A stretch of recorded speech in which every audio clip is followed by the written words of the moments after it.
자, 우리 어린 양의 신부와 용과의 싸움. 예. 이 세상은 이 용과 이 신부와 주도권을 가지고 싸우고 있습니다. 신부가 지배를 하든 용이 지배를 하든 하여튼 이 세상에 주도권을 놓고 싸우고 있습니다. 혹시 이렇게 알고 있으시면 안 됩니다. 용과 예수 그리스도와 싸운다. 예? 많은 사람들이 그렇게 알고 있습니다. 이 사탄과 주님과 싸움이라고 생각을 해요. 이거는 성경을 몰라도 너무너무 모르는 것입니다. 어떻게 감히 용이 주님과 싸워요? 그거는 뭐 상대가 안 되는 얘기죠. 그리고 주님은 십자가에서 이미 사단의 모든 권세를 파하셨죠. 승리를 이미 해 놓으셨습니다. 승리를 이미 이루어 놓으신 이 놀라운 승리를 우리가 예수 그리스도를 믿을 때 그 승리에 우리를 동참되도록 불러주신 겁니다. 그래서 우리는 주님께서 이루어 놓으신 그 승리의 자리에 서 있으셔야 됩니다. 그러니까 이 여인, 이 신부와 이 용과의 싸움에서 우리 하나님의 사람들은 자기 위치가 어딘지를 잘 알아야 됩니다. 그래야 이 싸움을 할 수 있는 거예요. 이 위치를 잘 모르게 되면 우리는 백전백패합니다.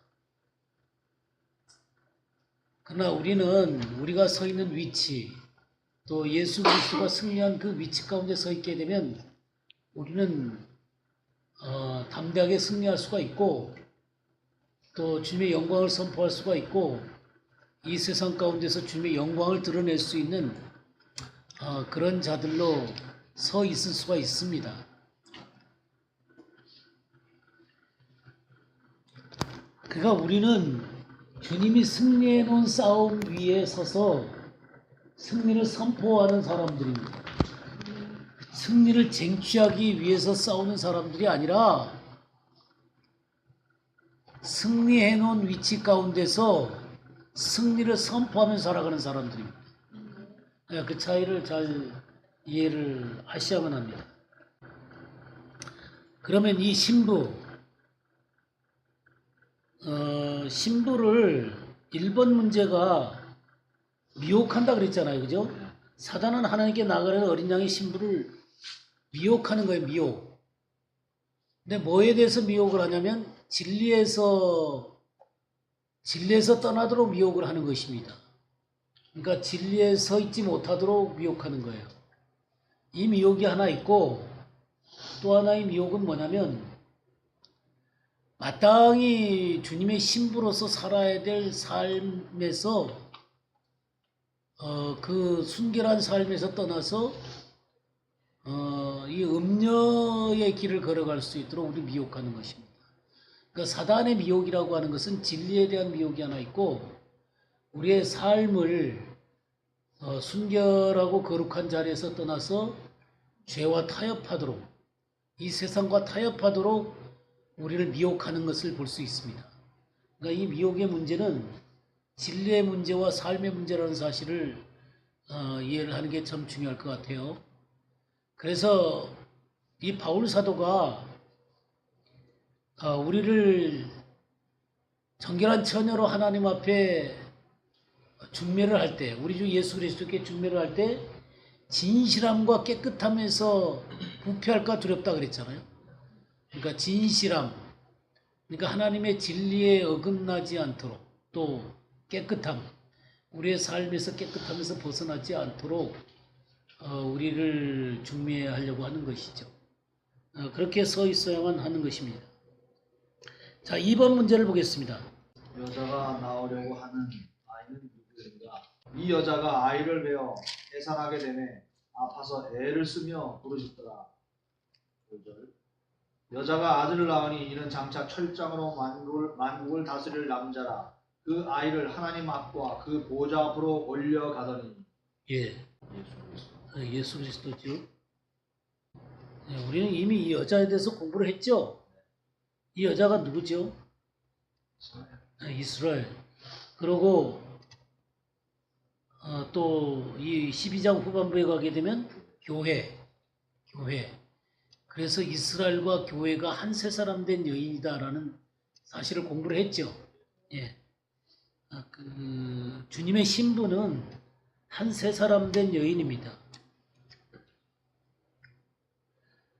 이 한 세 사람 된 여인이 낳은 아이가 예수 그리스도죠. 그래서 5절에 보게 되면 여자가 아들을 낳으니 이는 장차 철장으로 만국을 다스릴 남자라. 장차 철장으로 만국을 다스릴 남자라. 이 말은 무슨 말일까요? 심판주다 그 말이죠. 네, 심판주이십니다. 심판주. 심판의 왕이세요. 왕으로서 심판을 행하시는 분이십니다. 누구를 심판해요? 누구를 심판해요? 만국을 다스릴 남자라 그랬잖아요. 만국을 심판하십니다. 만국을 심판하시는 만왕의 왕이세요.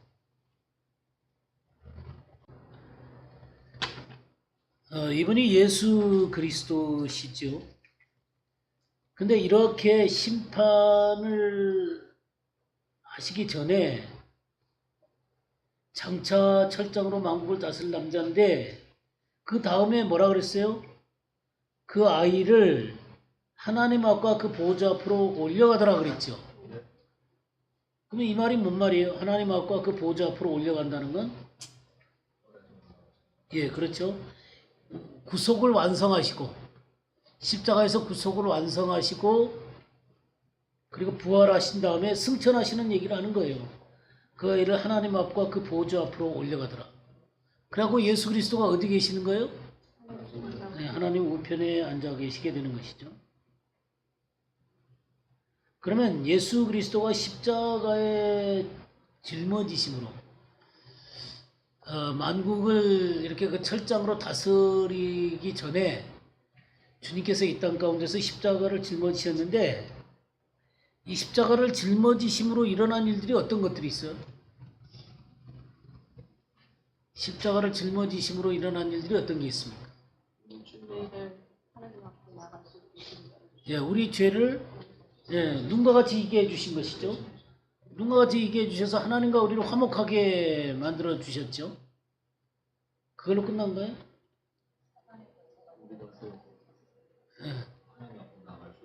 예, 의를 주신 것이죠. 의를 주실 뿐만 아니라 우리에게 왕과 제사장이 되게 하셨죠. 우리 왕과 제사장이 되게 하셨습니다. 그러니까 우리가 하나님 앞에 혼자 쓰는 것만이 아니라 우리는 이 세상을 향해서 사람들을 하나님 앞으로 화목시킬 수 있는 제사장으로서의 역할과 또 하나님의 통치를 나타낼 수 있는 왕의 위치로 우리를 세워주셨죠.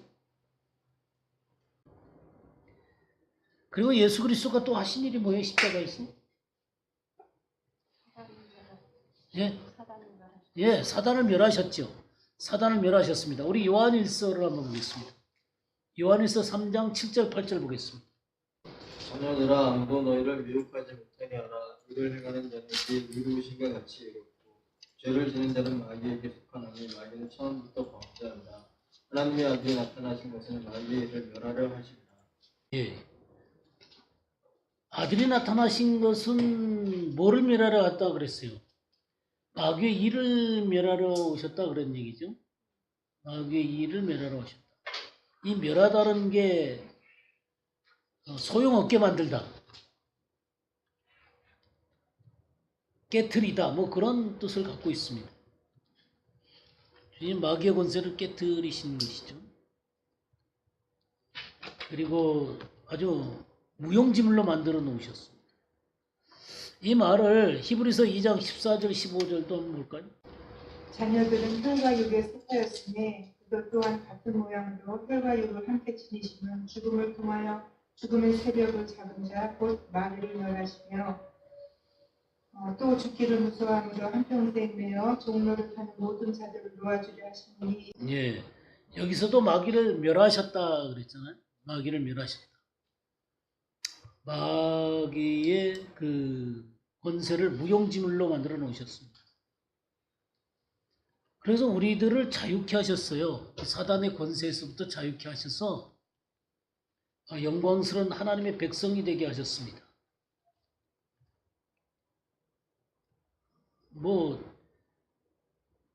우리를 죽음에서 놓아주실 뿐만 아니라 영원한 생명을 주셨죠. 영원한 생명을 주셨습니다.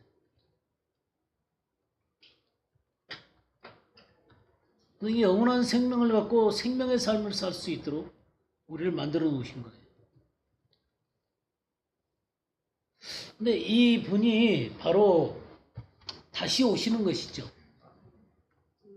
다시 오셔서 뭘로 오세요? 심판주, 왕으로 오세요. 왕으로 오세요. 우리 시편 2편을 한번 보겠습니다. 시편 2편 6절에서 9절까지 한번 볼까요? 내가 나의 왕을 내 거룩한 산 시온에 세웠다 하시리로다. 내가 여호와의 명령을 전하노라. 여호와께서 내게 이르시되 너는 내 아들이라. 오늘 내가 너를 낳았다. 내게 구하라. 내가 이방 나라를 내 유업으로 주리니 내 소유가 땅 끝까지 이르리로다. 내가 철장으로 그들을 깨뜨리며 질그릇같이 부수리라 하시도다. 예. 여기 내가 나의 왕을 내 거룩한 산 시온에 세웠다. 내가 여호와의 명령을 전하노라. 여호와께서 내게 이르시되 너는 내 아들이라. 오늘 내가 너를 낳았도다. 사실 이 말씀을 보게 되면 이것은 예수 그리스도의 초림도 포함하고 있는 것입니다. 초림도 포함하고 계세요. 그래서 그분이 하나님의 아들로 이 땅에 오셨습니다.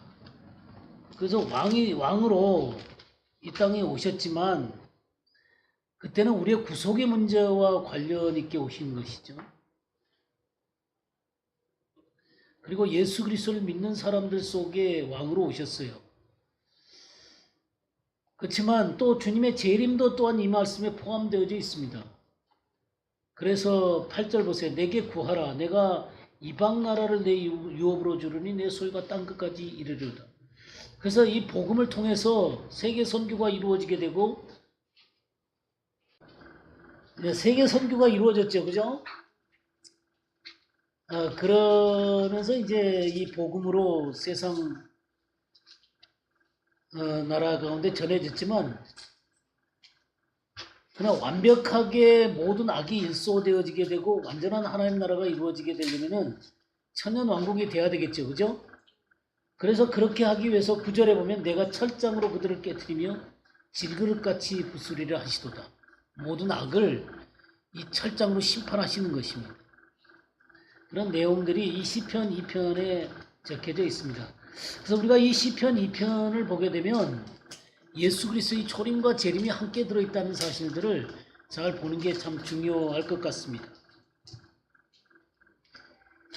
그래서 이 말씀이 우리 요한계시록 19장도 한번 보겠습니다. 요한계시록 19장 11절에서 16절을 보겠습니다. 또 내가 하늘이 열린 것을 보니 보라 백마와 그것을 탄 자가 있으니 그 이름은 충신과 진실이라. 그가 공의로 심판하며 싸우더라. 그 눈은 불꽃 같고 그 머리에는 많은 관들이 있고 또 이름 쓴 것 하나가 있으니 자기밖에 아는 자가 없고 또 그가 피 뿌린 옷을 입었는데 그 이름은 하나님의 말씀이라 칭하더라. 하늘에 있는 군대들이 희고 깨끗한 세마 보옷을 입고 백마를 타고 그를 따르더라. 그의 입에서 예리한 검이 나오니 그것으로 만국을 치겠고 친히 그들을 철장으로 다스리며 또 친히 하나님 곧 전능하신 이의 맹렬한 진노의 포도주 틀을 밟겠고 그 옷과 그 그 다리에 이름 쓴 것이 있으니 만왕의 왕이요 만주의 주라 하였더라. 여기 그 뭘로 다스린다 그랬어요? 예, 철장으로 다스린다 그랬죠. 철장으로. 그는 만왕의 왕이요 만주의 주로서 철장으로 다스립니다. 지금 이 19장의 내용이 뭔 말인지 아세요? 이 19장이 어떤 사건을 얘기하고 있는지 아세요? 아직 우리가 공부를 19장까지 안 갔으니까 공부를 안 했습니다만은 이 19장 이 내용이 무슨 말인지 아세요? 언제 일어나는 사건이에요? 이게 아마겟돈을 얘기하고 있습니다. 아마겟돈 끝을 얘기하고 있는 거예요. 그래서 모든 전쟁을 끝내시는 거예요. 그러면서 아마겟돈 전쟁이 끝나고 이제 천년왕국으로 들어가기 전이죠. 그렇게 해서 그 후에 무슨 사건이 일어나요? 짐승과 그의 모든 군대들은 거짓 선지자는 어디로 들어가요? 어디로 들어간다 그랬어요? 네, 유황불로 들어간다 그랬죠? 유황불못에 던져지고 20절에 그랬죠? 그 다음에 사단은 어디로 들어가요? 네, 무저갱으로 들어가게 되는 것이죠. 이 사건은 주님이 친히 이 아마겟돈 전쟁의 결말을 지으시는 것입니다.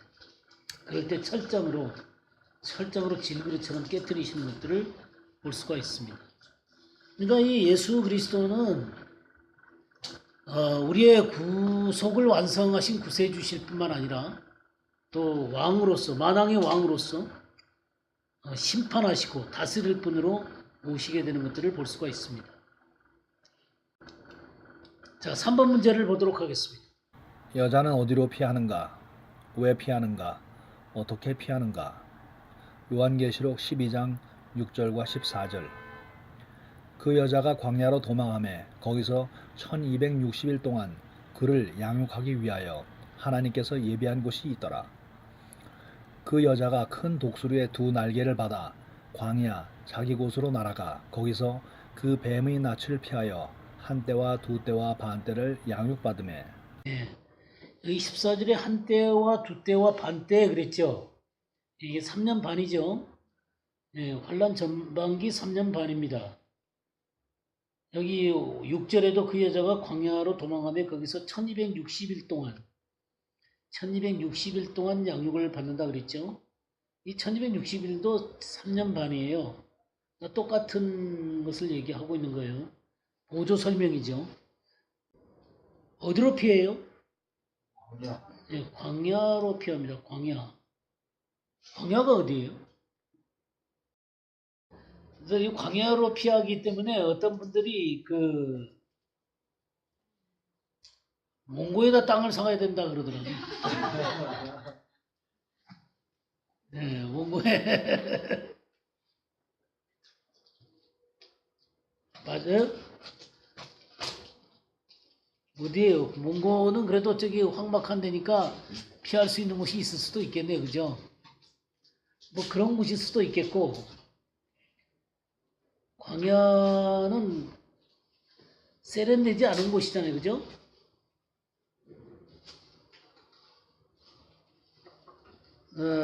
우리가 음녀 바벨론이 거하고 있는 장소는 굉장히 화려하죠. 굉장히 화려하고 세련되어져 있습니다. 나중에 이제 17장, 18장 공부하면서 바벨론이 있을 그곳들을 우리가 보게 될 것입니다. 근데 우리들에게 이 계시록 18장 4절을 보게 되면 18장 4절을 한번 보겠습니다. 또 내가 들으니 하늘로부터 다른 음성이 나서 이르되 내 백성아 거기서 나와 그의 죄에 참여하지 말고 그가 받을 재앙들을 받지 말라. 이 바벨론이 거하고 있는 이 화려하고 영광스러운 그곳을 떠나서 내 백성아 거기서 나와서 거기는 바벨론을 얘기하고 있습니다.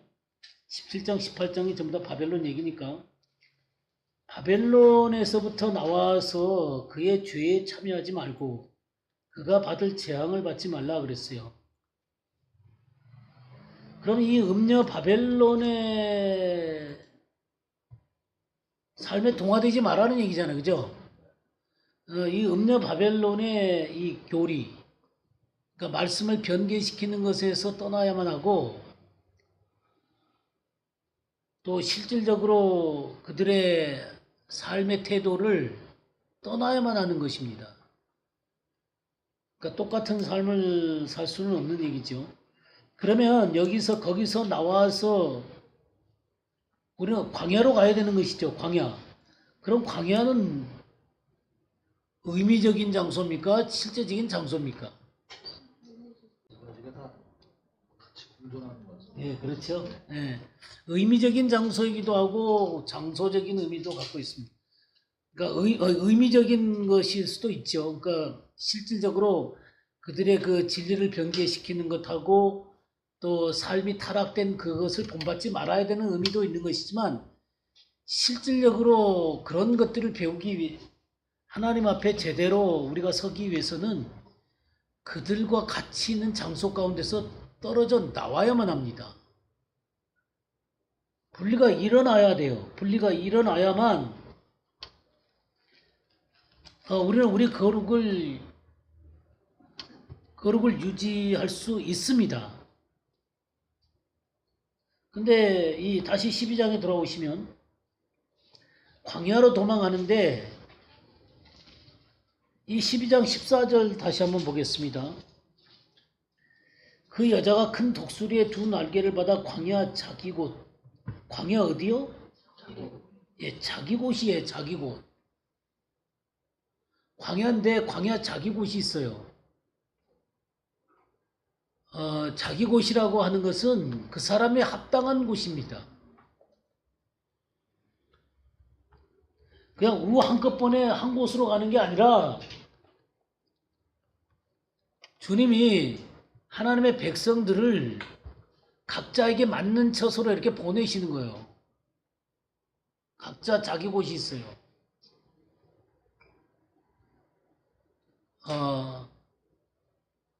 그 자기 곳이 어딜까요? 예? 지하에 파가지고 거기로 가서 숨어야 될까요? 어떨까요? 벙커, 예. 어떤 피난처일 텐데, 아마 주님께서 그때 가면은 내가 가야 될 곳들을 이렇게 보여주실 것 같아요. 그런데 그것도 아무나 그게 보여주시는 게 아닐 것 같아요. 그러니까 깨어있는 자들에게 보여주시는 거죠. 아니, 오늘날 보게 되면 지금 오늘날 이 상황 가운데 오늘 이 상황 지금 저기 북한이 저렇게 미사일을 쏘고 하여튼 온통 거짓말 투성이의 이 삶 속에서 사람들한테 아무리 얘기해도 사람들이 뭐라 그래요? 한번 미동도 하지 않잖아요. 미동도. 오히려 그런 얘기를 하면은 이상하게 쳐다보잖아요. 그러니까 이게 미혹의 영 때문에 그러는 거거든요. 그러면 그때가 되면 어떨 것 같아요? 그때가 되면 더 심각한 거예요.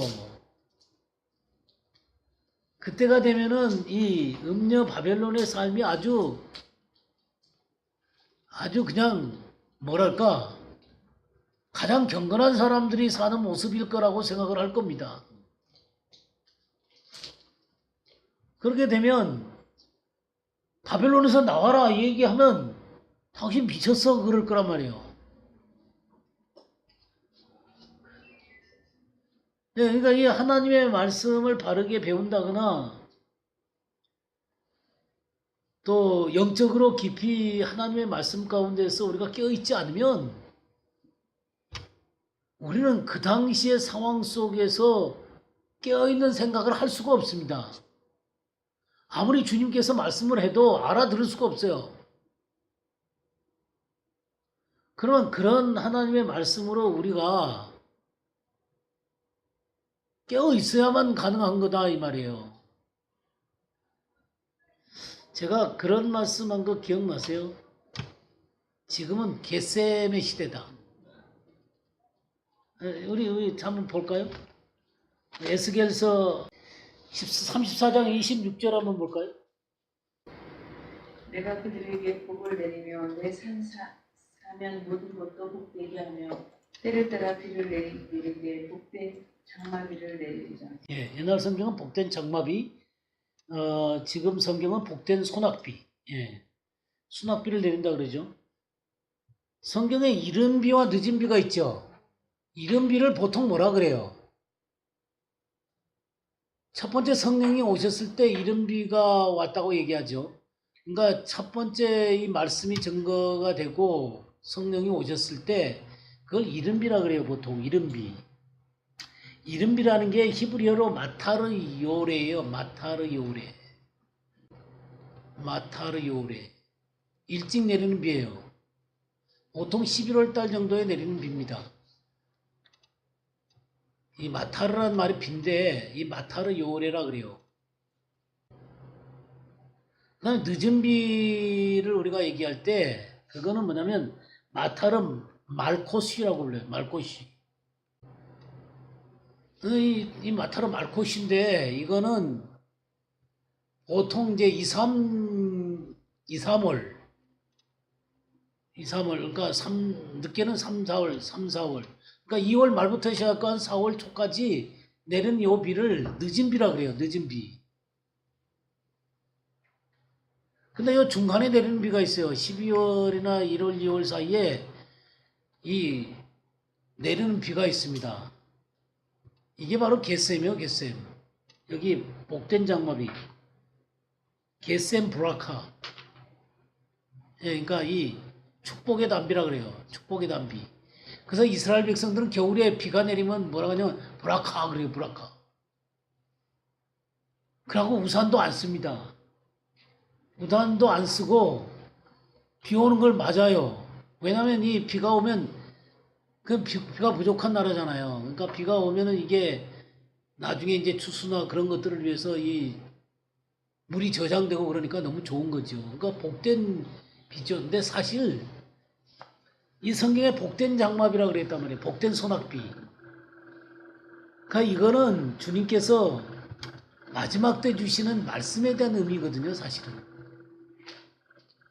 그러니까 사람들은 브라카 하면서도 이 마지막 때 주시는 이 브라카 이게 마지막 때 말씀이라는 것도 잘 몰라요.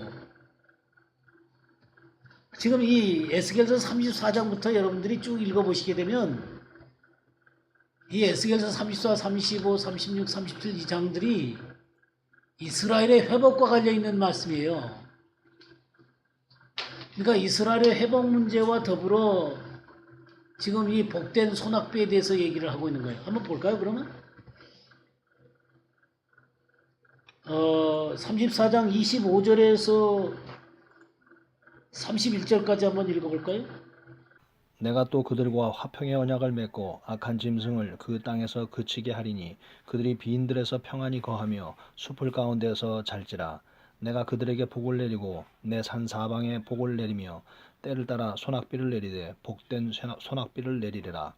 그리한즉 밭에 나무가 열매를 맺으며 땅이 그 소산을 내리니 그들이 그 땅에서 평안할지라. 내가 그들의 멍에의 나무를 꺾고 그들을 종으로 삼은 자의 손에서 그들을 건져낸 후에 내가 여호와인 줄을 그들이 알겠고 그들이 다시는 이방의 노략거리가 되지 아니하며 땅의 짐승들에게 잡아먹히지도 아니하고 평안히 거주하리니 놀랄 사람이 없으리라.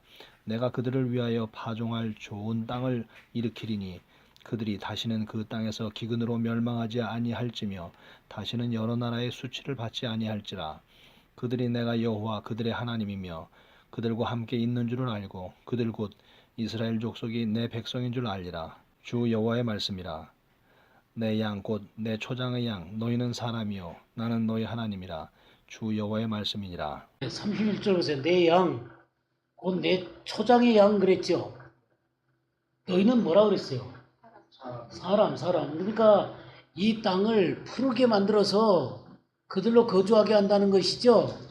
이스라엘 백성들이 거주하는 것을 얘기하는 거예요. 그러니까 그들이 다시는 이 땅 가운데서 노략거리가 되지 않는다는 거다. 이방의 노략거리가 되지 않고 28절에 보면 땅의 짐승들에게 잡아먹히지도 아니하고 이 짐승들이 잡아먹는 거예요. 그러니까 이 사단과 이 잘못된 악들이 이스라엘 백성들을 잡아먹는 것입니다. 그래서 노략거리가 되어 왔었어요. 그러나 그들이 그 땅으로 다시 돌아오게 될 것이고 주님의 다스리심을 받게 될 것입니다. 그러니까 이건 이스라엘의 회복에 대한 말씀이에요. 그 이스라엘의 회복에 대한 말씀을 하면서 26절에 내가 그들에게 복을 내리고 내 선 사명에 복을 내리며 때를 따라 소낙비를 내리되 복된 소낙비를 내리리라. 이 복된 소낙비는 이 겟셈이에요. 겟셈. 그러니까 이 소낙비를 내려서 복되게 한다 그랬어요. 우리 신명기 32장을 한번 볼까요? 1절과 2절 말씀을 좀 보겠습니다. 하늘이여 그의 길이라 내가 말하리라. 땅은 내 입의 말을 들을지어다. 내 도구는 빛처럼 내리고 내 말은 이슬처럼 넘치나니 연한 풀 위에 가는 길 같고 채소 위에 가는 길 같다. 예, 여기 주님의 말씀이 비처럼 내리고, 예, 비처럼 내리고. 이게 마타르예요, 마타르. 아까 마타르 요레 그랬죠? 예, 비를 얘기하는 거, 비. 내 말은 비처럼 내리고 내 말은 이슬처럼 맺히나니 연한 풀 위에 가는 비 같고 채소 위에 단비 같도다. 그래서 우리가 처음에 복음이 증거되고 성령이 임했을 때 이것을 마타르 요레라 그러는 거예요. 그 이름이. 그러니까 처음 복음이 증거되고 성령이 임하셔서 하나님의 역사가 일어난 때를 마타르 요레라 그래요. 그리고 주님이 오셔서 완벽하게 이스라엘 민족이 민족적으로 회개되고 이 짐승이 전부 다 불목 가운데 들어가게 되고 또 사단이 무정행 가운데 들어가게 돼서 완전하게 천년왕국이 이루어지게 되는 그때를 뭐라 그러냐면 늦은 비라 그러는 거죠. 늦은 비. 마타르 말코시. 이게 늦은 비가 되는 거예요. 근데 바로 그 중간 특별히 이스라엘 백성들의 회복과 관련되어지면서 겟셈이 부어지는 거예요. 겟셈. 이 복된 소낙비가 부어지는 것입니다. 겟셈 브라카가 임하는 거예요. 그러니까 축복의 말씀들이 임하는 것이죠. 근데 이 축복의 말씀이 뭐냐면 마지막 때를 준비하는 말씀이에요. 이 말씀 속에서 자기 자신이 하나님의 말씀에 교훈을 받고 그 말씀이 풍성하게 우리 속에 거해야만 우리가 남은 자로 설 수 있는 거예요. 그리고 어린 양의 신부로 우리 자신을 단장할 수가 있는 거예요. 그냥 사람들이요, 교훈적인 얘기만 갖고는 안 됩니다. 우리가 설교를 들으면, 여러분, 사람들, 요새 저기 설교 들으면, 아 하면은, 그 다음에 무슨 말 나올지 다 알죠. 그런 거 하면 안 돼요. 그런 거는 그냥 우리 마음에 좀 양식은 될지 모르겠지만 원래 하나님 앞에 예언적으로 딱 서지 못하게 만들어요. 그러니까 예언이라고 하는 게 뭐 미래적인 말씀을 예언이라고도 하지만 거룩한 하나님 앞에 우리를 설 수 있도록 이 말씀이 우리 자신의 그 죄를 끝나게 하고 육신의 문제를 처리시켜주고 그리고 하나님 앞에 거룩하게 설 수 있도록 이 말씀이 우리 자신을 거룩한 말씀 앞에 서게 만들어야 되거든요. 이게 예언적인 말씀이에요. 그러니까 사람들을 마지막 때가 되면 이 예언적인 말씀들을 갖고 하나님 앞에 세워야 돼요. 그냥 물에 물 탄 듯 술에 쓱 탄 듯 자기의 삶을 그대로 살고 있으면서 머릿속에 지식만 채워서는요, 사람들이 안 변해요. 이제 그런 식으로 가르치다가는 딱 음녀가 되도록 만드는 거예요. 하나님 말씀을 들을 때 딱 하나님 앞에 거룩하게 딱 서가지고 자기의 모습을 볼 수 있어야 돼요. 그럼 거짓된 것이 떨어져 나가고 악이 떨어져 나가고 육신적인 것이 하나님 앞에 처리가 되어져야죠. 그럼 거룩한 신부로 서게 되는 것이죠. 그런 말씀들을 주세요. 이게 겟셈이에요. 그래서 거룩한 하나님 앞에서 어린 양의 신부로 남은 자로 서게 하는 거예요. 그러니까 말씀의 진리를 분명하게 할 뿐만 아니라 우리의 삶도 그 말씀 가운데서 처리를 받아야 되는 거예요. 예, 이런 일들을 주님이 하세요. 근데 이런 일들을 하시는데 이게 마지막 때가 돼가고 갑자기 들으면 다 응답할 것 같죠? 아니, 전혀 안 응답해요. 이런 말씀 앞에서 자기 자신을 비추어서 자신을 세워가는 사람들, 남은 자로 준비해가는 사람들, 그리고 어린 양의 신부로 준비돼가는 사람들만이 그런 말을 듣는 거예요. 전혀 무방비 상태로 있다가 그런 말씀을 하면 응답이 안 되는 거예요. 지금은 시대가 이 복된 장마비를 붙는 거예요. 그러니까 복된 장마비라고 해갖고 이스라엘 백성들이 막 비가 오면 브라카 브라카 막 그러거든요. 그건 이제 자연적으로 자기네들이 뭐 풍성한 뭐 곡식을 얻고 그러니까 브라카가 될 수 있겠죠. 근데 그런 의미만으로 이 브라카를 준 게 아니에요. 이 겟셈 브라카는 바로 하나님의 말씀 가운데서 그들이 바르게 서야 될, 이 에스겔서 34장에서 복된 장마비라고 하는 건 그런 의미를 갖고 있는 거예요. 그러니까 그런 말씀을 이스라엘 백성들은 불락하면서도 진짜 말씀의 불락을 알지도 못한 채로 그냥 살아가고 있는 거예요. 근데 어쨌든 하나님께서는 이 마지막 때 하나님의 백성들이 거룩한 신부로 서기 위해서 이 겟셈을 부으세요. 복된 장마비를 부으세요. 그러니까 여러분들에게도 이 하나님의 말씀이 이렇게 증거돼서 여러분들이 예언적으로 하나님 앞에 딱 설 수 있도록 여러분에게 말씀이 들려지는 것은 지금 그 말씀이 부어지고 있다는 거예요. 아마 세상 곳곳에서 많이 부어지고 있을 거예요.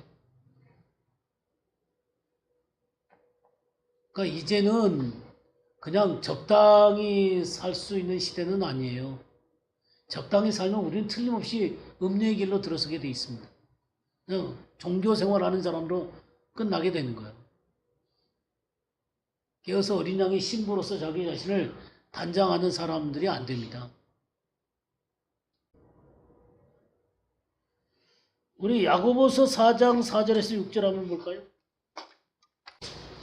가늠한 여인들아, 세상과 벗된 것이 하나님과 원수됨을 알지 못하느냐. 그런즉 누구든지 세상과 거시되고자 하는 자는 스스로 하나님과 원수되는 것입니다. 너희는 하나님이 우리 속에 거하게 하신 성령이 시기하기까지 사모한다 하신 말씀을 헛된 줄로 생각하느냐. 그러나 더욱 큰 은혜를 주시나니 그러므로 이르렀을 때 하나님이 교만한 자를 물리치시고 겸손한 자에게 은혜를 주신다 하였느니라. 예. 여기에 세상과 벗된 것이 하나님과 원수된다 그랬죠? 하나님과 원수된 사람들을 뭐라고 표현했어요? 4절에 가늠한 여인들아 그랬죠? 음녀라고 불렀어요. 음녀. 그러니까 이런 현상들이 마지막 때가 되면 점점 더 뚜렷해지게 되는 것입니다. 신부는 신부의 길로 가게 되는 거고 음녀는 더욱 음녀의 길로 가게 되는 거예요. 세상과 짝하면서 자기가 짝한 줄도 잘 몰라요. 근데 성령이 시기하기까지 사모한다 그랬잖아요. 내 속에 있는 성령이 하나님 사랑하겠죠. 근데 내가 주님을 너무 사랑하니까 성령이 시기하기까지 얼마나 하나님을 사랑하면 그렇게 표현까지 했겠어요. 그럼 주님 사랑하시죠? 우리는 신부로 단장돼 가야 됩니다. 그런데 그걸로 부족하니까 요한계시록 12장에 다시 돌아오시게 되면 이 환란 전반기 1260일 이 환란 전반기 때 어디로 도망가는 거예요? 광야로 도망가는 거예요. 광야로. 여기 14절에 광야 자기 곳. 그러니까 자기 곳으로 도망가는데 굉장히 집요하게 사단이 우리를 공격하고 이 음녀의 그 조직들이 너무 광대하기 때문에 우리가 쉽게 빠져나오기가 어려워요. 그렇지만 정말로 주님 앞에 자기를 정결하게 하고 깨끗하게 하면서 도망가려고 하는 사람들에게는 어떤 것들을 하시냐면 14절 보세요. 그 여자가 큰 독수리의 두 날개를 받아 광야 자기 곳으로 날아간다 그랬죠. 여자가 큰 독수리의 두 날개를 받아서 광야 자기 곳으로 도망을 가는 거야. 그러니까 너무 급하고 사단의 그 집요한 이 공격 그리고 이 음녀의 조직과 같은 그런 데서 도망하기가 쉽지 않기 때문에 하나님께서는 비상대책을 세우시는 거예요. 이 큰 독수리의 두 날개를 의지해서 도망가도록 하게 하는 거예요. 출애굽기 19장 한번 볼까요? 출애굽기 19장 4절 한번 보겠습니다. 내가 애굽 사람에게 어떻게 행하였음과 내가 어떻게 독수리 날개로 너희를 업어 내게로 인도하였음을 너희가 보았느니라. 네. 그러니까 우리가 이스라엘 백성들이 출애굽할 때 애굽 사람들이 절대로 안 놓아주려고 그랬잖아요. 그러니까 하나님께서 하나님의 방식으로 애굽을 치시고 마침내 홍해에서부터 그를 건져내가지고 이 광야로 인도를 하잖아요. 그 표현을 뭐라 그러냐면 내가 어떻게 독수리 날개로 너희를 업어서 내게로 인도하였음을 너희가 보았느냐. 그 독수리 날개로 업어서 인도를 하셨어요. 그러니까 이 독수리의 날개로 업어서 인도했다는 얘기는 하나님의 보호하심이라는 얘기죠. 하나님이 천사들을 통해서 보호하신 거예요. 그러니까 아마 그때 이 1260일 도망가는 그때도 하나님의 이 독수리 두 날개로 큰 독수리 날개라고 했지 이 출애굽보다 더한 그런 그 날개로 우리들을 보호하셔서 광야로 이끌어 가실 것입니다. 이 12장 14절 다시 한번 보실까요?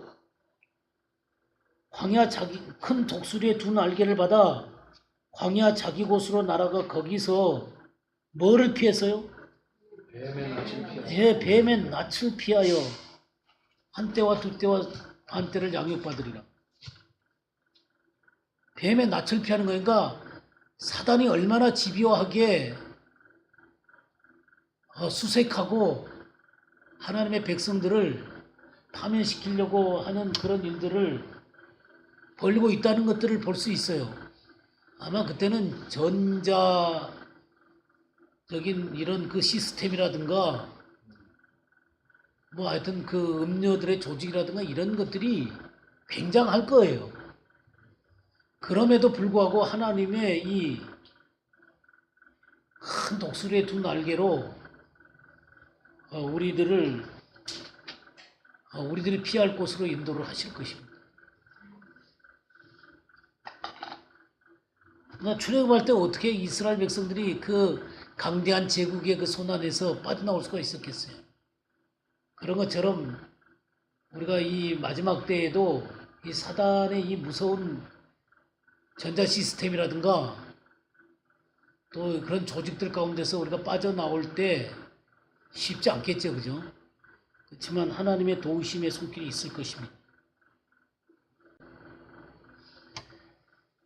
이 광야라고 하는 곳은 세련된 곳은 아니에요. 화려한 곳도 아닙니다. 굉장히 거칠고 힘든 곳이겠죠. 아마 피해서 사니까 얼마나 힘들겠어요. 근데 거기에서 뭘 해요?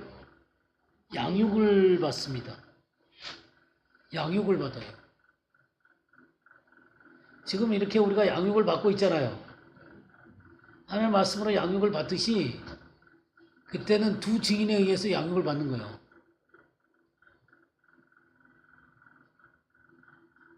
양육을 받는 것이고. 두 증인의 활동이 요한계시록 11장에 나오잖아요. 그죠? 그들은 굉장한 그 능력과 권세를 갖고 하나님의 말씀을 가르칠 것입니다. 그러면 그 온갖 하나님의 그 능력과 기적들 그리고 귀중한 하나님의 말씀을 받으면서 우리가 양육을 받기 때문에 그렇게 하시는 중요한 이유가 뭔지 아세요? 예? 예, 그렇죠. 바로 후 3년 반이 42달 짐승의 원세 기간이잖아요. 그러니까 이 후 3년 반 42달을 견뎌낼수록 하는 거예요. 그러니까 우리들을 양육함으로 말미암아 이 전에도 없었고 후에도 없는 이 무서운 마지막 성도들의 권세가 깨지기까지 역사하는 이 42달의 이 짐승의 권세 가운데서 견뎌내도록 하기 위해서 양육을 받는 거예요. 이렇게 놀라운 양육을 받게 되어지게 되면 우리가 순교의 자리까지도 갈 수 있을 거예요. 순교를 당하지 않는다 하더라도 그 고난들을 견뎌낼 수 있는 그렇게 성숙한 사람들로 우리를 세우게 될 것입니다. 하나님은 이런 대책들을 갖고 계세요. 전 뭐 이 대책이 뭔지는 확실하게 잘 모르겠습니다만 근데 어쨌든 성경에 그 일들을 하시겠다라고 말씀을 하고 있습니다. 기대가 되시죠?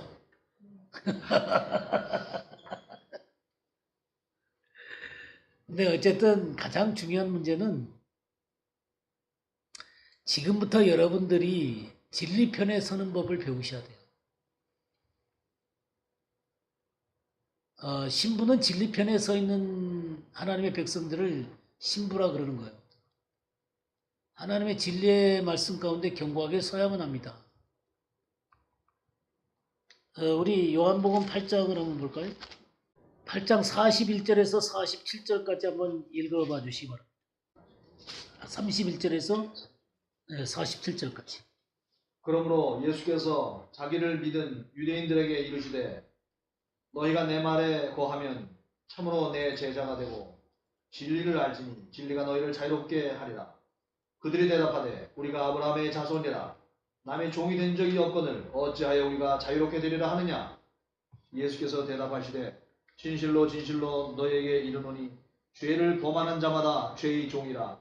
종은 영원히 집에 거하지 못하되 아들은 영원히 거하나니 그러므로 아들이 너희를 자유롭게 하면 너희가 참으로 자유로우리라. 나도 너희가 아브라함의 자손인 줄 아노라. 그러나 내 말이 너희 안에 있을 곳이 없으므로 나를 죽이려 하는도다. 나는 내 아버지에게서 본 것을 말하고 너희는 너희 아비에게서 들은 것을 행하느니라. 대답하여 이르되 우리 아버지는 아브라함이라 하니 예수께서 이르시되 너희가 아브라함의 자손이면 아브라함이 행한 일들을 할 것이거늘 지금 하나님께 들은 진리를 너에게 말한 사람인 나를 죽이려 하는도다. 아브라함은 이렇게 하지 아니하였느니라. 너희는 너희 아비가 행한 일들을 하는도다. 대답하되 우리가 음란한 데서 나지 아니하였고 아버지는 한 분뿐이시니 곧 하나님이시로다. 예수께서 이르시되 하나님이 너희 아버지였으면 너희가 나를 사랑하였으리니 이는 내가 하나님께로부터 나와서 왔습니다. 나는 스스로 온 것이 아니요 아버지께서 나를 보내신 것입니다. 어찌하여 내 말을 깨닫지 못하느냐? 이는 내 말을 들을 줄 알지 못함이로다. 너희는 너희 아비 마귀에게서 났으니 너희 아비의 욕심대로 너희도 행하고자 하느니라. 그는 처음부터 살인한 자요 진리가 그 속에 없으므로 진리에 서지 못하고 거짓을 말할 때마다 제 것으로 말하나니 이는 그가 거짓말쟁이요 거짓의 아비가 되었습니다. 내가 진리를 말함으로 너희가 나를 믿지 아니하는도다. 너희 중에 누가 나를 죄로 책잡겠느냐? 내가 진리를 말하는데도 어찌하여 나를 믿지 아니하느냐? 하나님께 속한 자는 하나님의 말씀을 듣나니 너희가 듣지 아니함은 하나님께 속하지 아니하였음이로다. 예. 여기 주님께서 자기를 믿은 유대인들에게 너희가 내 말에 가면 참 내 제자가 된다 그랬잖아요. 그러면서 이제 유대인과 그 주님과의 사이에 이 논쟁이 벌어지고 있습니다. 근데 그 진리를 알게 되면 자유롭게 하고 주님이 또 그러면서 35절에 6절에 뭐라 그래요?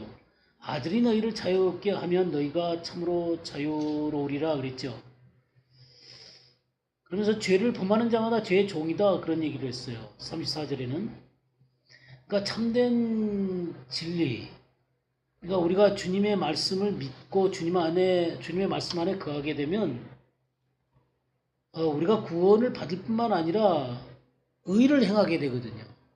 그러니까 죄의 종이 안 되는 거예요. 근데 계속해서 죄를 범하고 있다라고 하는 것은 죄의 종이라는 것이죠. 그건 참으로 아들을 알지 못한 것이죠.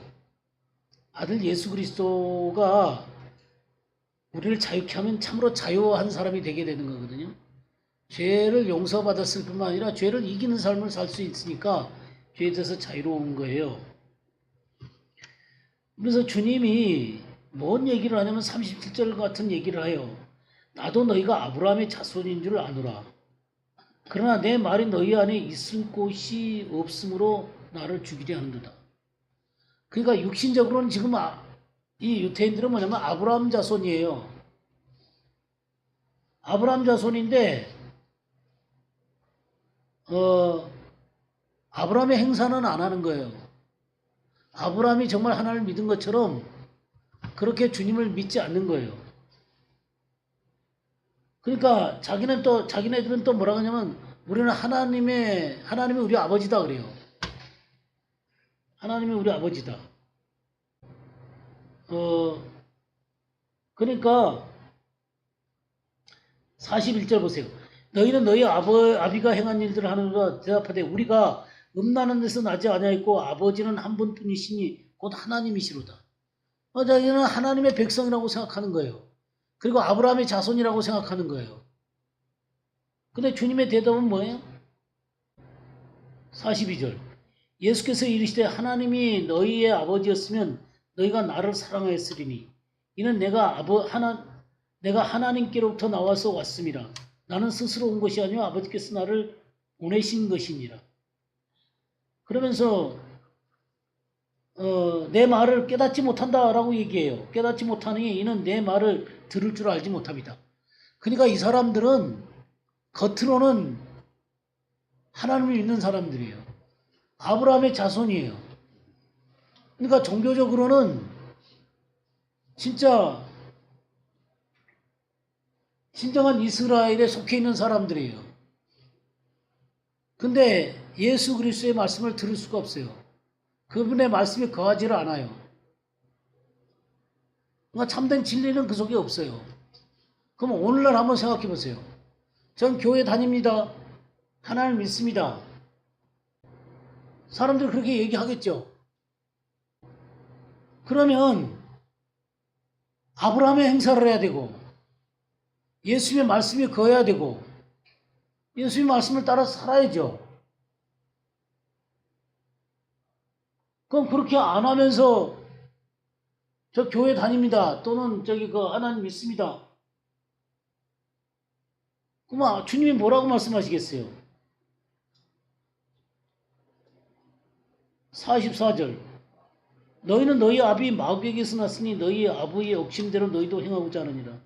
그는 처음부터 살인한 자여 진리가 그 속에 없으므로 진리에 서지 못하고 거짓을 말할 때마다 제 것으로 말하는 이는 거짓말장이요 거짓의 아비가 되었습니다.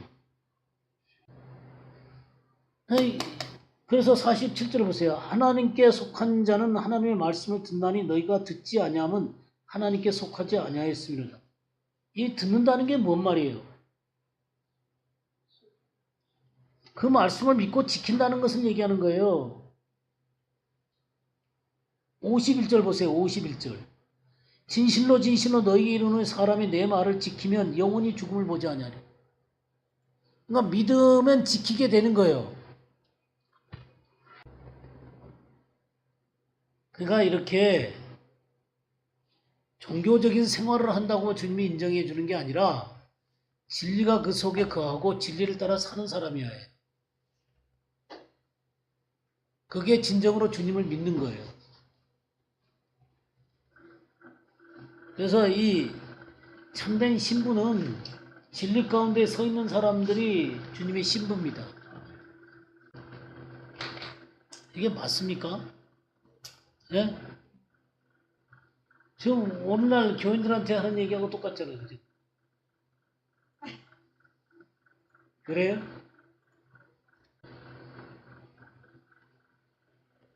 (55절) 같이 얘기해야 돼요. 55절.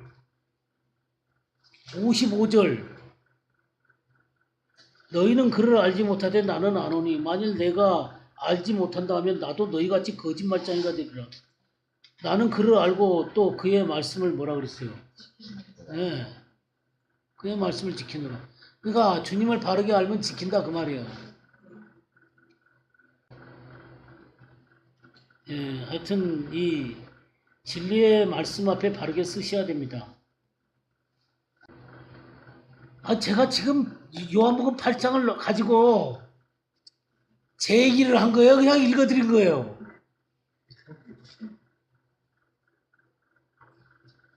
예? 이영욱 권사님, 제가 제 얘기를 한 겁니까? 지금 읽어드린 겁니까? 뭐 저 설명도 별로 안 했어요. 그냥 읽어드린 것밖에 없어요. 예, 이런 그러니까 이 요한복음 8장을 보게 되면 종교 생활하는 사람들의 삶이 얼마나 허구라는 것을 알게 해요. 교회 다닙니다, 하나님 믿습니다 라고 하는 게 얼마나 허구인지를 알게 하는 거예요. 그러면 이것이 진짜로 증명되기 위해서는 어떻게 해야 돼요? 예수 그리스도를 진짜로 믿을 뿐만 아니라 그분의 말씀에 내 생명을 걸어야 되는 거예요. 그리고 그 말씀대로 내 삶을 진리를 따라서 살아야 되는 거예요.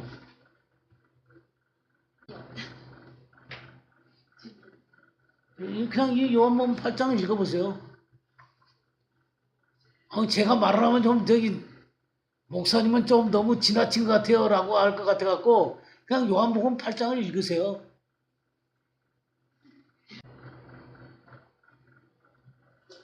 제가 말을 하면 사족이 되기 때문에 그냥 요한복음 8장 읽으시고 주님이 판단하시는 대로 판단하시면 돼요.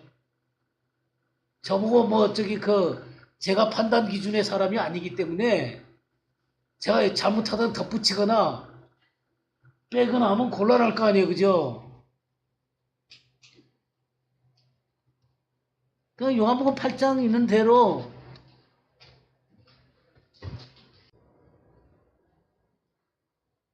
주님의 기준을 갖는 게 굉장히 중요합니다. 사람의 기준이 아니라 교회의 기준이 아니라 주님의 기준이 뭐냐는 거예요.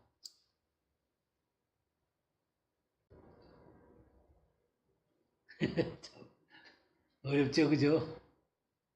네? 네, 주님의 기준을 갖는 게 중요합니다.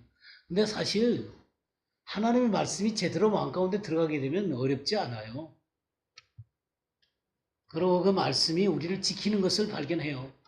처음에는 우리가 하나님의 말씀을 이해하는 것도 쉽지가 않고 또 이 말씀을 지키는 것도 쉽지 않아요. 근데 그 말씀을 점점 배워가면서 지키다 보면요, 이 말씀이 내 속에서 살아 역사를 해요.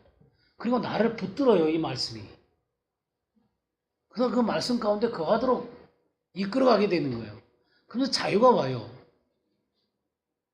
그러니까 이 말씀을 지키려고 하는 사람들에게 성령께서 부어주시는 기름 부음이 있어요. 그럼 훨씬 자유로워지게 돼요.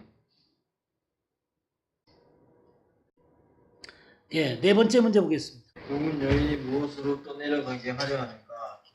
여자의 뒤에서 뱀이 그 입으로 물을 강같이 토하여 여자를 물에 떠내려가게 하려 하는데 땅이 여자를 모아 그 입을 벌려 윤의 입에서 토한 강물을 삼키니. 예, 뱀이 그 입으로 물을 강같이 토하는 거예요. 그래서 여자를 물에 떠내려가게 하려 하되 땅이 여자를 도와 그 입을 벌려 용의 입에서 토한 강물을 삼켰다. 이 물이 뭘까요? 예, 세상의 흐름, 또 세상의 이 악한 영의 말들, 악한 영, 또 거짓된 말들, 말과 영과 뭐 그런 거예요. 그런 것들이 토해서 나오는 거예요. 지금 이 거짓된 말씀입니다. 거짓된 말씀 또는 이 비방, 또 이 그 음해하는 말들, 이런 말들로 입에서 토해서 나오는 거예요. 말이라는 게 제일 무섭습니다. 오늘날 우리 보잖아요. 말이 얼마나 무서운지 보잖아요. 사람들이 말로 이 정교도들의 가르침에 의해서 그냥 거의 다 이 좌파 색깔들을 갖고 있잖아요. 그러니까 우리나라 헌법하고 완전히 다른 생각을 갖고 있는 거예요. 그러니까 이거는 말로 온 거거든요.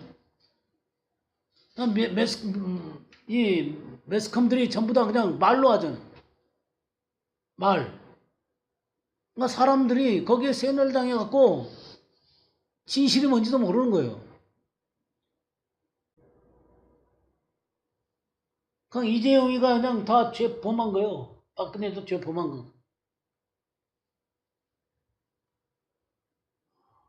아니다 그러면 무슨 그럼 미쳤냐고 그래요.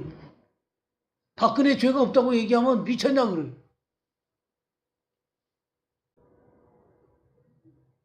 이 말이라는 게 그게 무섭습니다.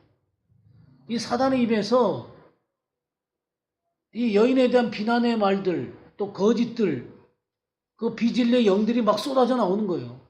삼키려고.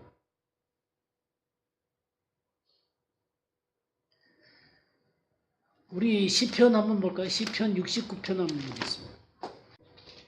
69편 1절 2절 한번 볼까요? 1절 2절 보겠습니다. 하나님이여 나를 구원하소서. 물들이 내 영혼에까지 흘러들어왔나이다. 나는 쓸 곳이 없는 깊은 수렁에 빠지며 깊은 물에 들어가니 큰 물이 내게 넘치나이다. 예, 물들이 내 영혼까지 흘러 들어갔다 그랬죠.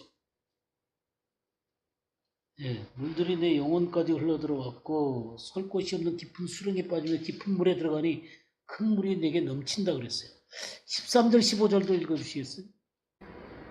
여호와여 나를 감기시는데 내가 주께 기도하오니 하나님이여 많은 인자와 구원의 진리로 내게 응답하소서.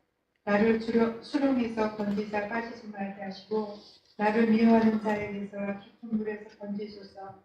큰 물이 나를 휩쓸거나 깊음이 나를 삼키지 못하게 하시며 공동이가 내 위에 덮쳐 그것의 입을 닫지 못하게 하소서. 예, 이 큰 물, 깊은 물, 뭐 이 물로 이 영혼이 빠져들어가는 모습을 얘기를 하고 있습니다. 근데 거기서 건지는 게 뭐예요? 13절에? 예, 많은 인자와 구원의 진리로 내게 응답하소서. 여기 진리 가운데 거할 수 있도록 인도해 달라는 거예요.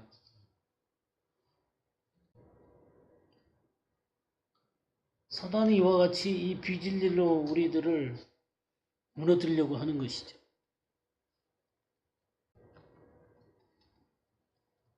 근데 이 물이라는 게 말과 많은 관련이 있습니다. 하나님의 말씀도 물이라 그래요. 그러니까 물이라는 것을 얘기를 할 때 이게 비진리를 물이라 그러기도 하고 또 성경에는 또 물을 또 하나님의 말씀이라고 그러기도 해요. 그러니까 이게 하나님 편에서 하는 물인지 또 이게 그 사단이 사용하는 물인지를 잘 분별해야 돼요. 그러니까 문맥에 따라서 여러분들이 판단을 하셔야 됩니다. 그러니까 이 물을 쏟을 때 이게 비진리와 이 악한 영들이 쏟아져 나오는 것일 수도 있다라는 거예요. 그렇게도 보셔야 되고, 또 물은 하나님 말씀을 상징하기도 해요. 우리 에베소서 한번 볼까요? 에베소 5장 26절. 물로 씻어 말씀으로 깨끗하게 하사 거룩하게 하시고. 예, 이는 곧 물로 씻어 말씀으로 깨끗하게 하사 거룩하게 하시고 그랬죠? 예, 물로 씻어 말씀으로 깨끗하게. 그러니까 이 말씀을 나타내기도 해요. 말씀을. 우리가 요한복음 2장을 보게 되면 혼인잔치 집에 포도주가 떨어지잖아요. 포도주가 떨어질 때 마리아가 예수님한테 와서 포도주가 떨어졌다 그러니까 그렇게 하면서 그 하인들에게 예수님이 하라는 대로 하라 그러잖아요. 그때 이 예수님께서 이런 말씀을 하세요. 6절 말씀부터 보면 2장 6절 9절까지 한번 읽어보세요. 거기에 유대인의 정령 예수를 따라 그 세통 물 항아리 6이 놓였는지라. 예수께서 그들에게 이르시되 항아리에 물을 채우라 하시되 자기까지 채우니 이제는 떠서 연회장에게 갖다 주라 하시되 갖다 주었더니 연회장은 물로 된 포도주를 맛보고 더 어디서 났는지 알지 못하되 물 떠온 하인들을 알더라. 예, 이 하인들한테 이 물을 항아리 아구까지 채우라 그래요. 아구까지. 그리고 다시 갖다 주라 그러니까 이제 물이 포도주로 변하거든요. 저는 이 말씀이 참 상당히 의미가 있다고 생각해요. 물을 아구까지 채우는 게 굉장히 중요해요. 그냥 저는 비유적으로 이 말씀이 하나님의 말씀을 아구까지 채우는 게 참 중요하다는 생각을 합니다. 그냥 말씀을 적당한 수준으로 배우지 않고 이 아구까지 배우셔야 돼. 아구까지. 그거 딱 차면 바뀌는 거예요. 물이 포도주로 바뀌는 거예요.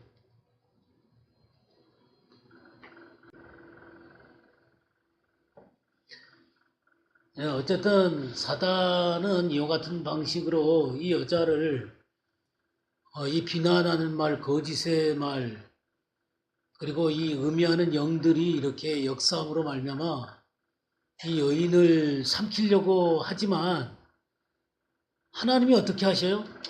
땅을 열어서 이 물을 전부 다 삼키도록 하잖아요. 그러니까 하나님 보호하심이 있다는 얘기죠. 하나님 보호하심 가운데 이 여자를 건져내십니다. 우리 시편 77편 16절 한번 볼까요? 하나님이여 물들이 주를 구하나이다. 물들이 주를 보고 즐거워하고. 예, 물들이 주님을 봅니까? 물이 주님을 봐요? 물들이 주님을 보고 두려워한다 그랬어요. 또 기품도 진동했다. 사실 이거는 이제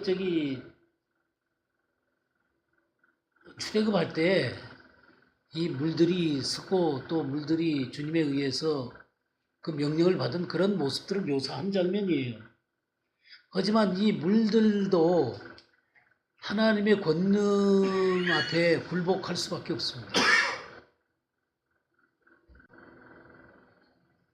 그러니까 하나님은 모든 자연 만물들을 주장하시는 분이시죠. 그죠? 모든 것들을 주장하시는 분이세요. 우리 시편 104편도 한번 보겠습니다. 104편 6절에서 9절 한번 보겠어요. 옷으로 덮음같이 주께서 땅을 깊은 바다로 덮으시되 물이 산들 위로 솟아올랐으나 주께서 꾸짖으시니 물은 동함하며 주의 우레소리로 말미암아 빨리 가며 주께서 그들을 위하여 정하여 주신 곳으로 흘러갔고 산은 오르고 골짜기는 내려간다. 주께서 물의 경계를 정하여 넘치지 못하게 하시고 다시 돌아와 땅을 덮지 못하게 하셨나이다. 예, 물이 옷으로 덮음 같이 그 땅을 깊은 바다로 덮으신 때가 있었죠. 예? 예, 노아의 홍수 때 그런 일들이 벌어졌잖아요. 그러니까 주님이 꾸짖으시기, 그러니까 물이 도망했어요. 그래서 주께서 정하여 주신 곳으로 흘러갔고 산은 오르고 골짜기는 내려갔나요. 주께서 물의 경계를 정하여 넘치지 못하게 하시며 다시 돌아와 땅을 덮지 못하게 하셨나요. 네, 그렇게 이게 물들도 주님의 명령에 순종을 해야 됩니다.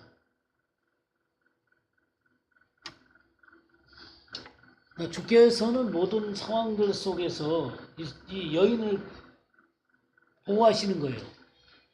그러니까 사단이 물을 품어갖고 이렇게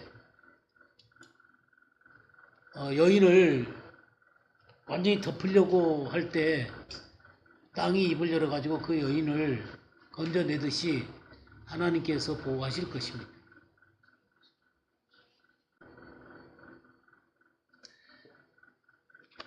우리가 이 요한계시록 12장을 한번 보게 되면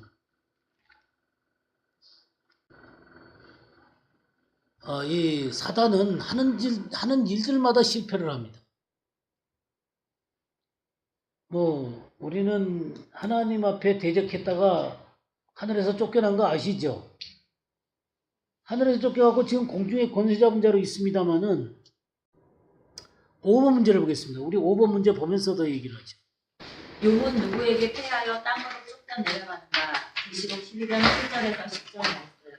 하늘에 전쟁이 있으니 미가엘과 그의 사자들이 용과 더불어 싸울세 용과 그의 사자들도 싸우나 이기지 못하여 다시 하늘에서 그들이 있을 곳을 얻지 못한지라. 큰 용이 내쫓기니 옛뱀 곧 마귀라고도 하고 사단이라고도 하며 온 천하를 꿰는 자라. 그가 땅으로 내쫓기니 그의 사자들도 그와 함께 내쫓기니라. 내가 또 들으니 하늘에 큰 음성이 있어 이르되 이제 우리 하나님의 구원과 능력과 나라와 또 그의 그리스도의 권세가 나타났으니 우리 형제들을 참수하던 자 곧 우리 하나님 앞에서 밤낮 참수하던 자가 쫓겨났고. 예, 지금 하늘에 전쟁이 있죠. 7절. 미가엘과 그의 사자들이 용과 더불어 싸울세 용과 그의 사자들도 싸우니. 그러니까 미가엘과 그의 사자들과 용과 그의 사자들이 한번 붙는 거예요. 지금 하늘에서.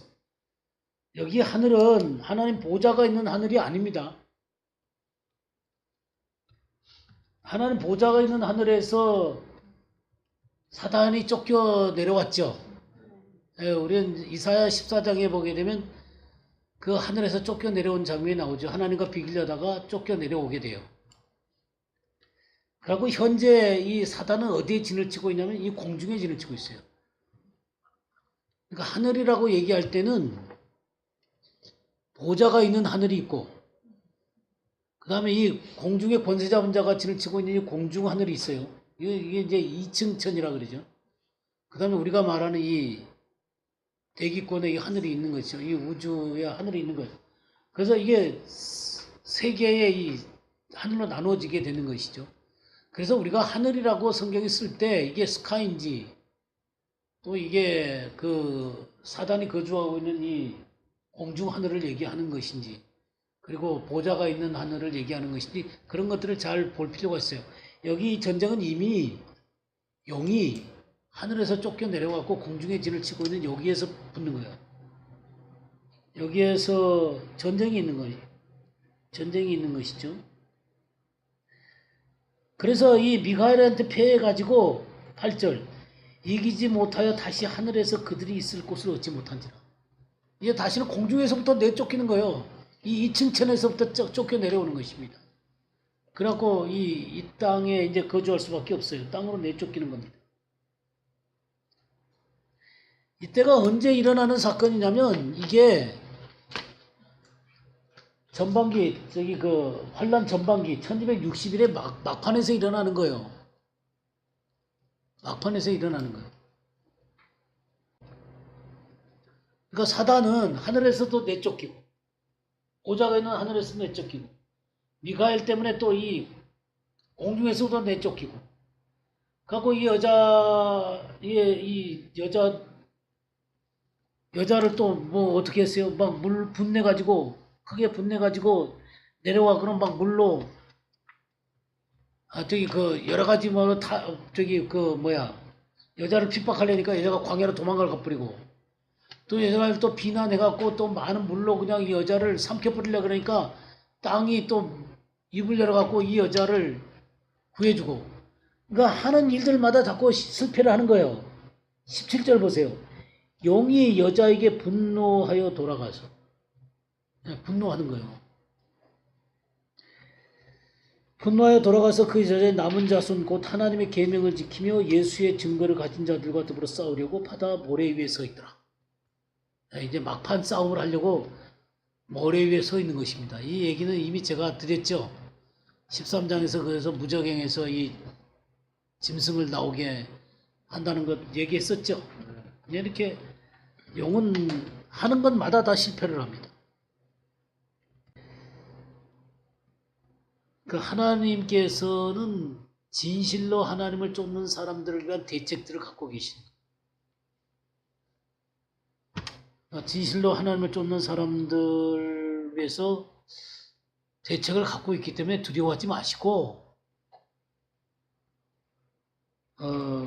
우리들이 서 있는 위치 가운데 서 있으셔야 됩니다. 신부가 서 있는 위치는 어디예요? 예, 예수님이 승리한 자리에 서 있으셔야 됩니다. 또 진리의 말씀 위에 서 있으셔야 됩니다. 우리는 승리를 얻으려고 싸우는 사람들이 아닙니다.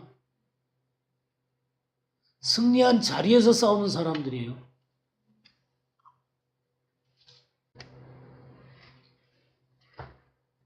그래서 하나님의 백성들이 우리 주님께서 우리에게 주신 위치를 아는 것은 너무너무 중요한 것입니다. 이것을 보고 성경에는 선다라는 말로 쓰는 거예요. 선다. 선다, 시스템이. 그 서는 거예요. 이 진리의 말씀 가운데 서는 거예요. 그래서 하나님은 우리 그리스도인들 교회가 패배하는 교회가 아니라 승리하는 교회로 이 땅 가운데 서도록 해놓으셨어요. 영광스러운 교회로 설 수 있도록 해놓으셨어요. 근데 영광스러운 교회요, 승리하는 교회로 세워놓으셨는데 우리 그 이치를 다 잃어버리고 살아요. 그러니까 잃어버리고 맨날 패배를 하고 패배하는 게 당연한 것처럼 살아요.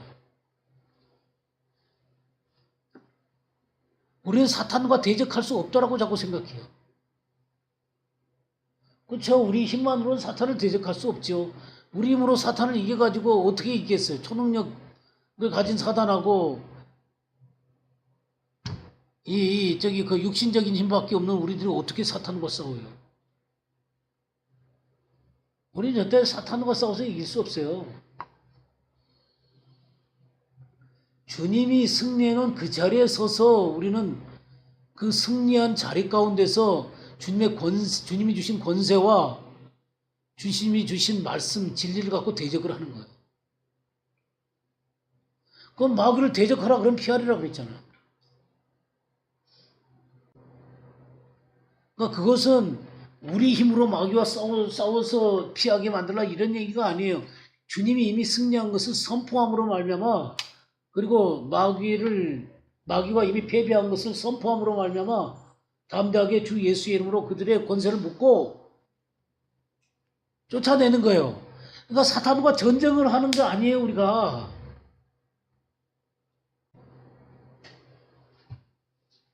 막 소리 지르고 사탄을 내쫓는 게 아니에요. 그래서요, 정말 사람들이 마귀에서 놓이고 그들의 문제 가운데서 빠져나올 수 있도록 우리가 도울 수 있는 길이 뭐냐면요, 진리의 말씀을 바르게 가르쳐 주는 거예요. 주님이 승리한 것을 바르게 가르쳐 주는 거예요. 이제 은사주의자들의 문제가 뭐냐면 맨날 사탄과 싸우려고 그래요. 영적인 전쟁을 하려고 그래요. 그러니까 아파도 사탄, 감기 들어도 사탄, 그 다음에 자기 욕심에 의해서 욕심을 내면서도 사단이 자꾸만 나를 시험한다고 그러고. 그러니까 모든 문제로 사탄과 싸우려고 그러는 거예요. 이게 사실이요, 굉장히 편한 일이에요. 자기한테 죄가 없잖아요. 자기 문제가 아니니까 사탄과 싸우는 게 얼마나 쉬워요. 근데 대부분의 문제는요, 자기 육신을 처리하고 하나님의 진리의 말씀 가운데 서기만 하면요, 사탄과 문제는 대부분 다 끝나요.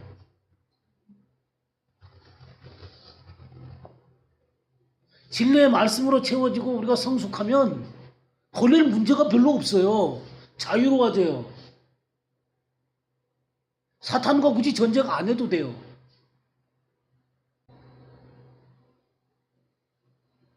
근데 맨날 사탄과 싸우다 보면요, 사탄의 올무에 걸리는 거예요. 그래 끌려다녀요.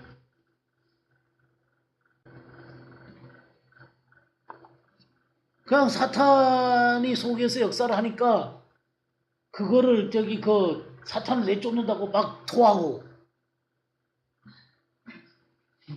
그거 보셨어요? 많이 봤죠. 막 안차려서 때리고.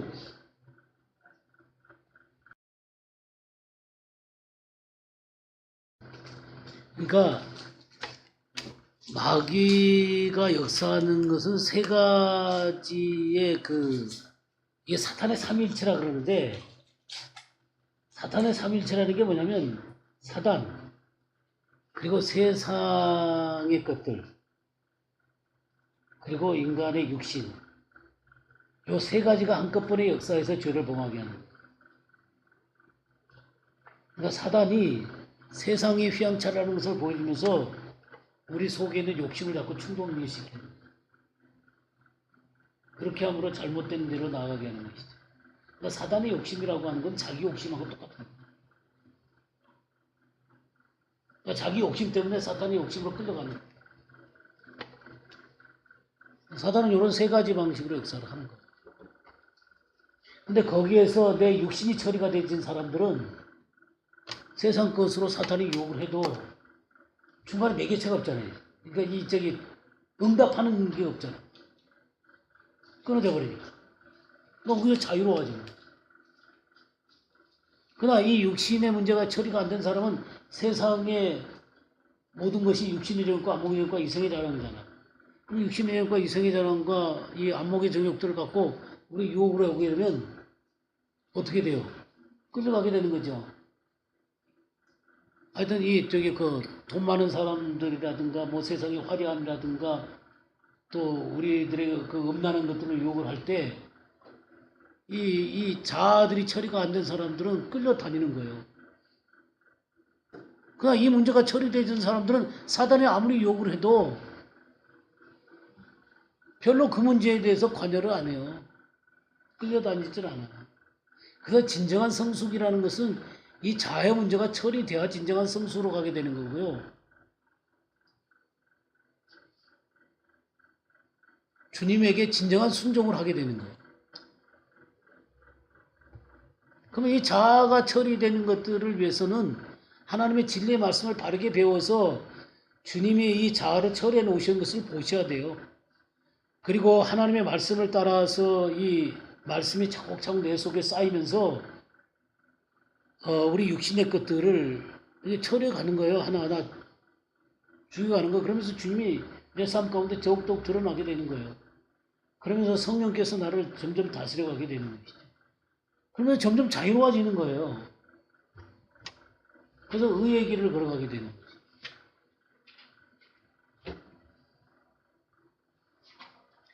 그러니까 참 성숙하게 되고 진리의 말씀으로 채워지고 육신이 처리되진 사람들은요, 사단에게 별로 끌려다닐 이유가 별로 없어요.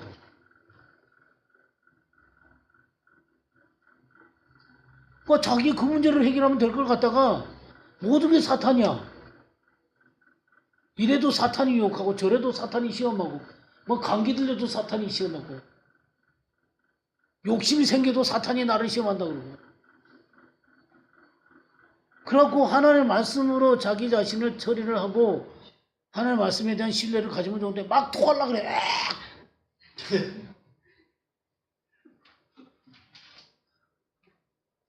그럼 뭐 해결이 되나? 아, 왜 엉뚱한 짓을 하냐고, 엉뚱한 짓을.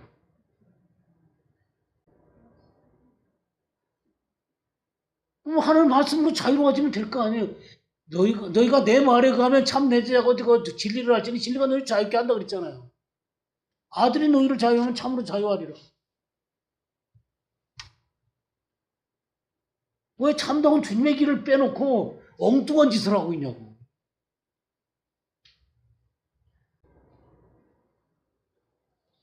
사실 말씀을 알아가고 말씀을 순종하고 말씀을 차곡차곡 내 속에 쌓는다는 것은 힘든 작업이에요. 사실은 좀 쉽지는 않은 작업이에요. 그리고 사탄과 맨날 싸우는 건 쉬운 거예요. 다 사탄이 잘못한 거니까.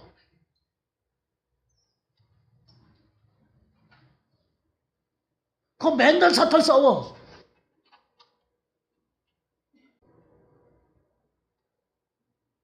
근데 우리 승리한 위치 가운데 서 있는, 이 진리의 말씀 가운데 서 있어요. 주님과 더불어 동행하는 거예요. 크리스천의 삶은 주님과 더불어 동행하는 거예요. 기도라는 게 사탄과 싸우는 게 아니에요. 전능하신 하나님 앞에, 우리 아버지 앞에 영혼들을 놓고 일상을 놓고 기도를 하는 거예요.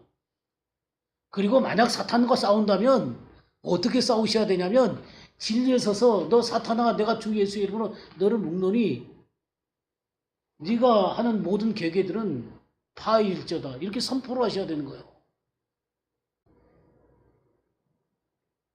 내가 땅에서 묶으면 하늘에서 풀린다. 하나님 보좌에서 풀리는 거 아니에요. 묶이는 거 아니에요. 무슨 하늘이 제 3층 천에 뭐가 묶일 게 뭐 있어요. 우리가 여기서 묶으면 사탄하고는 이 공중에서 묶이는 거예요. 그들의 일들이 저지가 되는 거예요. 우리가 기도하는 이유가, 기도를 하면 할수록 이 중간에 이 두 번째 이 하늘에서 사단의 권세들이 제약을 받는 거예요. 그걸 내 힘으로 자꾸만 그 사탄과 싸우는 게 아니라 주님 앞에 아뢰면 주님의 권능이 그것을 역사하는 것 같아요. 그래서 하나님의 약속을 놓고 주님 앞에 기도를 드리는 거예요. 하나님 이렇게 약속하지 않았어요. 여기 약속하지 않았어요. 그럼 우리가 이 기도를 하면 하나님의 약속을 놓고 올라가잖아요. 그럼 하나님은 그 약속대로 지금 사단의 권세를 이 공중에서 묶는 거예요. 자꾸만 이 정사와 권세와 이 어둠의 세상 주관자들의 권세를 묶는 거예요. 그럼 하나님의 역사가 일어나는 거예요. 아마 이 다니엘이 하나님 20일간 기도할 때, 기도하기 전에 딱 기도를 하자 바로 응답이 왔어요. 근데 누가 막았어요? 이 바사 국군들이 막았잖아요. 아마 거기서 끝냈으면 이게 응답이 안 됐을 거예요. 근데 그것을 알았는지 21일간을 금식하면서 기도하잖아요. 그러니까 그 바사 국군의 권세가 파해지는 거예요. 미가엘이 와서 돕고. 그러면서 응답이 오는 거예요. 그냥 바사 국군한테 너 물러나라 이렇게 하지는 않았어요.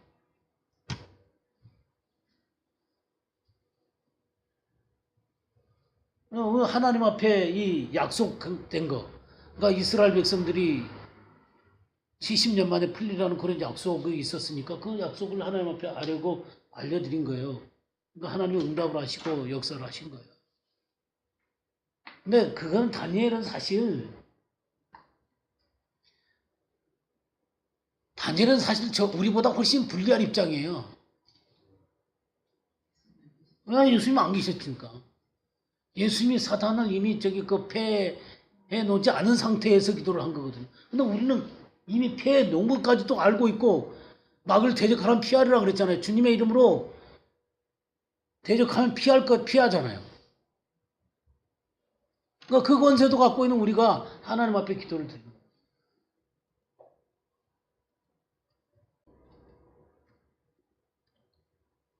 그러니까 이 신부들, 그리스도인들이라고 하는 사람들이 가지고 있는 위치라는 게 어마어마한 위치예요. 어마어마한 위치인데 그 위치에 서 있지를 못하고 마귀가 이렇게 끌면 끌려다니고 저렇게 끌면 끌려다니고. 그게 왜 그러냐면 육신의 처리가 안 됐기 때문에 그래요. 그리고 진리의 말씀을 모르기 때문에.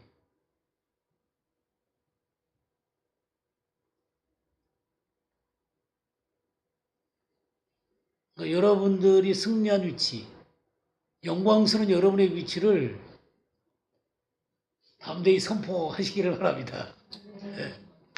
오늘은 여기까지 하죠.